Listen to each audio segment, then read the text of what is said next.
Bonjour les internautes, j'espère que vous allez bien. Alors aujourd'hui, on parle de s'inspirer des grands maîtres de la peinture ou de n'importe quelle discipline artistique d'ailleurs pour se l'approprier. Mais bon, là, on va rester sur la peinture. Alors ça, c'est une peinture, je me suis inspiré du travail de Joseph Zbukvik, qui est un aquarelliste, qui est d'ailleurs très, très connu. Donc vous voyez ce que ça donne. Attendez, je la rapproche un peu parce que bon, ça fait un peu les feuilles des arbres, mais c'est pas grave, vous voyez bien quoi. Donc c'est un aquarelliste très connu et c'est un aquarelliste qui m'avait vraiment stupéfait. J'étais complètement fan de son travail et donc j'essayais toujours de faire à ma sauce sans imiter qui que ce soit, mais d'atteindre un certain niveau. Et en fait, à force d'essayer, et puis jamais être content du résultat, je me suis dit, bon, ok, c'est parti, je vais prendre une œuvre de Joseph Zbukvik. Je vous écrirai son nom en description, parce qu'il faut rendre à César ce qui appartient à César. Donc je vais prendre une de ses peintures, et je vais la recopier, ou du moins m'en inspirer, quoi. Alors j'ai fait ça sur deux de ses peintures, et le premier constat... Bon, le premier constat qui m'est apparu, c'est que j'étais déçu. Alors j'avais beau chercher de près, à regarder, à comparer, à me dire mais peut-être que j'ai pas bien imité la chose, peut-être qu'il faut faire quelque chose différemment, peut-être qu'il y a quelque chose que je suis pas capable de comprendre, peut-être je sais pas, j'ai une mouche dans l'œil ou je sais pas quoi. Et donc j'avais beau triturer et en fait à la fin je m'aperçois que en fait ce qu'on considère comme génial, une fois qu'on sait le faire, ben parfois on se dit bah en fait c'était pas génial. Et donc en fait notre œil s'habitue, notre œil grandit, notre œil change. Et on devient plus critique, plus exigeant. Alors au début, s'en est suivi une grosse déception pour moi. Je me disais non mais attendez, j'allume ma cigarette.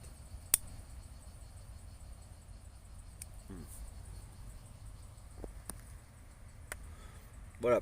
Donc je me disais, bon, ça sert à rien de faire de la peinture. Finalement, je serais tout le temps déçu. Et j'ai laissé maturer pendant pas mal de temps. J'ai arrêté de peindre et tout. Et je suis revenu là, récemment dessus. Et en fait, si vous laissez passer un peu de temps, vous digérez la pilule quoi. Et vous devenez plus conciliant avec les choses. C'est-à-dire vous les considérez pour ce qu'elles sont, mais vous vous laissez emporter par le charme. Parce qu'il y a quand même un charme là-dedans. D'accord ? Quand on sait le faire, il y a plein de choses où on devient très critique. Mais néanmoins, il y a le charme. Et la première fois qu'on le fait, on n'est pas du tout sensible au charme. Justement, même peut-être on se force à ne pas l'être. Et puis ensuite, bah, on vieillit quoi. Et on se dit, bon, bah, c'est cool en fait.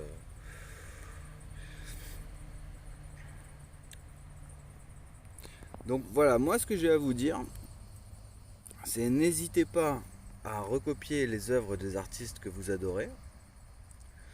N'ayez pas peur de vous prendre une claque et de moins les adorer, du coup, ces artistes. Ça vous fait grandir. C'est comme un enfant qui adore un super-héros à la télévision, et puis il grandit, et puis il s'aperçoit qu'en fait le super-héros, il aurait pu mieux agir avec les uns et les autres. Vous voyez, on grandit, on devient de plus en plus critique. Mais néanmoins, ça vous permet d'avoir une certitude d'un savoir-faire, Et ça, c'est bien.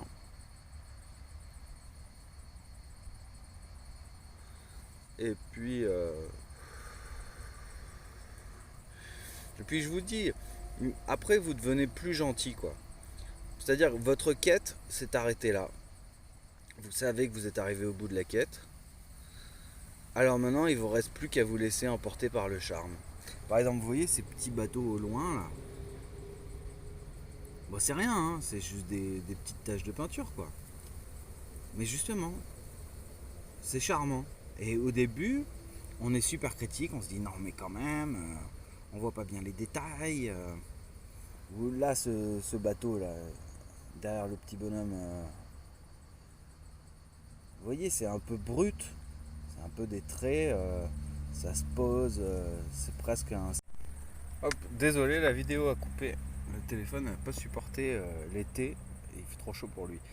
Donc voilà, je vous disais, le bateau derrière il est un peu brut, ça fait un peu style BD. Pareil, les oiseaux, machin. Mais en fait, il faut voir la peinture dans son ensemble. Et c'est là qu'on voit le charme. Donc je voulais dire aussi, Joseph Boukvik, hein, j'ai pas signé Merlin, c'est une étude. Et voilà, et je voulais vous dire aussi, moi j'en ai fait deux.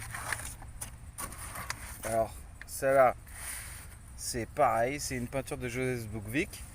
J'en ai fait deux histoire d'être bien sûr de ce que je pensais. Alors, moi j'ai rajouté un King Kong, enfin on comprend plus rien à la peinture, mais c'est juste pour vous dire quoi.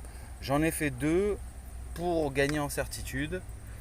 Et donc voilà, n'hésitez pas à vous inspirer des plus grands. Vous en sortirez content. Au bout d'un moment, vous serez plus conciliant et vous vous laisserez emporter par les charmes. Et voilà, et c'est très très bien. Donc voilà, bonne pratique à tous.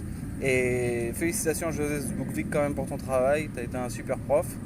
Et je marquerai son nom dans les commentaires ou dans la description. Allez, au revoir. Voilà, la vidéo est terminée.